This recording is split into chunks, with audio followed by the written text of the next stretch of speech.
नमस्कार, एक बार फिर से स्वागत है बिहार की 10 बड़ी खबरों में। रोजाना बिहार की खबरों को देखने के लिए चैनल को सब्सक्राइब कर लें।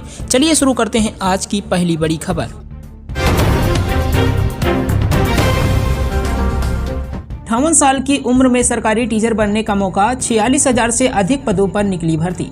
जी बिहार में 46,000 हेड टीचर और हेडमास्टर की भर्ती निकली है, जिसके 2 अप्रैल को आवेदन की अंतिम तिथि है।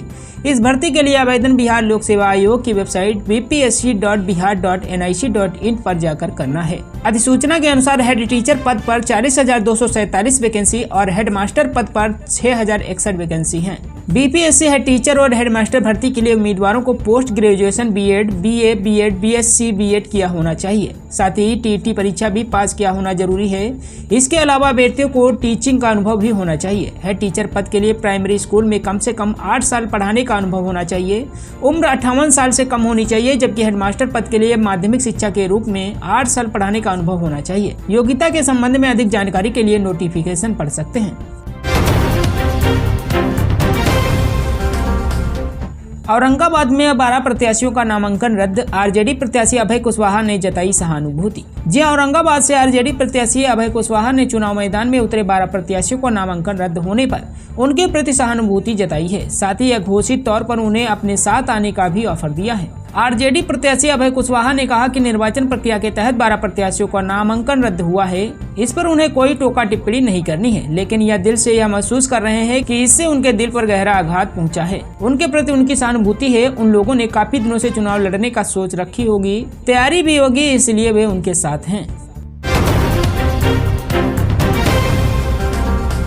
सिमराहा की छात्रा फसाना प्रवीण बनी मैट्रिक में जिले की टॉपर। जी बिहार विद्यालय परीक्षा समिति पटना द्वारा मैट्रिक परीक्षा का परिणाम रविवार को घोषित कर दिया गया है। मैट्रिक परीक्षा 2024 के घोषित परिणाम में फारबिसगंज प्रखंड का जलबराहा प्रखंड के 2 उच्च विद्यालय सिमराहा की छात्रा फसाना प्रवीण ने मैट्रिक परीक्षा में 475 अंक प्राप्त कर जिले में प्रथम स्थान हासिल किया है। जिला टॉपर बनी फसाना प्रखंड के सिमराहा थाना क्षेत्र अंतर्गत पूर्वारी झिरबा पंचायत स्थित झिरबा वार्ड संख्या 4 निवासी मोहम्मद मोबीन व कुशल गृहिणी अस्मीना खातून की पुत्री है। इनके पिता खेती किसानी के साथ साथ ग्रामीण चिकित्सा से जुड़े लोगों की सेवा करते हैं। विद्यालय के प्रधानाध्यापक विनोदानंद झा कहते हैं कि फसाना प्रवीण काफी मेधावी छात्र है। वह शुरुआत से अपने वर्ग में प्रथम स्थान प्राप्त करती रही है। इन्होंने गांव जिला के साथ साथ विद्यालय का भी नाम रोशन किया है। विद्यालय परिवार उनकी उपलब्धि से काफी गौरवान्वित है।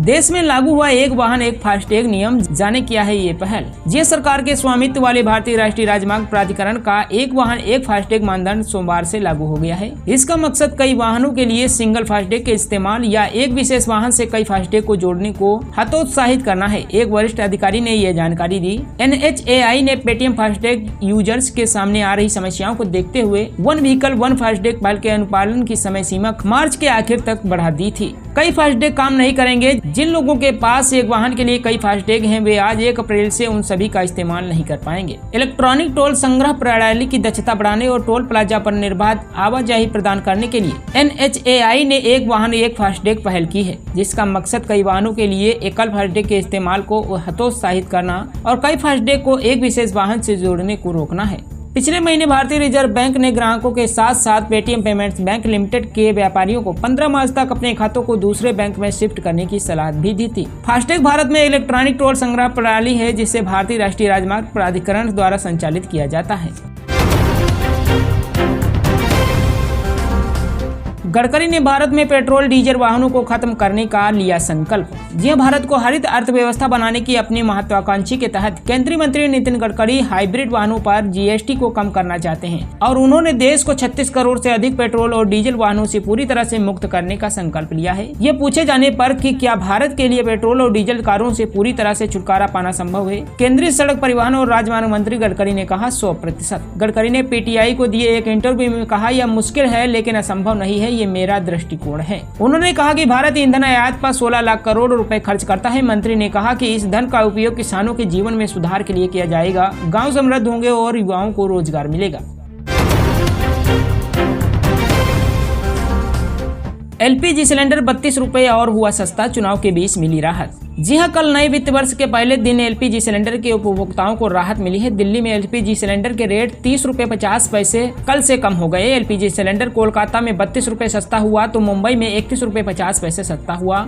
वहीं चेन्नई में यह कटौती 30 रुपए 50 पैसे की हुई। एलपीजी के रेट में कटौती केवल कॉमर्शियल सिलेंडर में हुई है। घरेलू सिलेंडर के दाम में इस महीने कोई बदलाव नहीं हुआ है। आईओसी के मुताबिक दिल्ली में 19 किलो वाला एलपीजी सिलेंडर कल से अब 1764 रुपए का मिलेगा। पहले यह 1795 रुपए का मिलता था।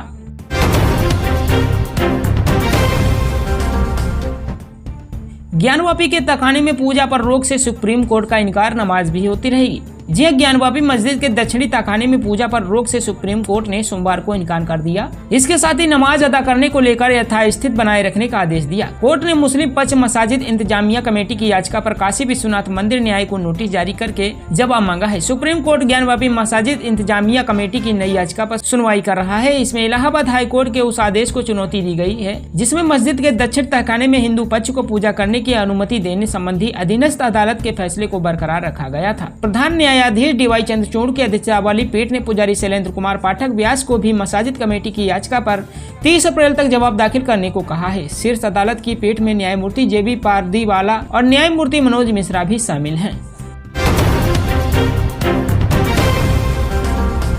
तेजस्वी तेज प्रताप का बड़ा बंगला छिना, सारण के रण में कल से रोहिणी का संघनाद। जी हां, नीतीश कैबिनेट के मंत्रियों को नए बंगले अलॉट कर दिए गए हैं जिसमें तेजस्वी और तेज प्रताप का बंगला छीनकर सम्राट चौधरी और विजय सिन्हा को दे दिया गया है।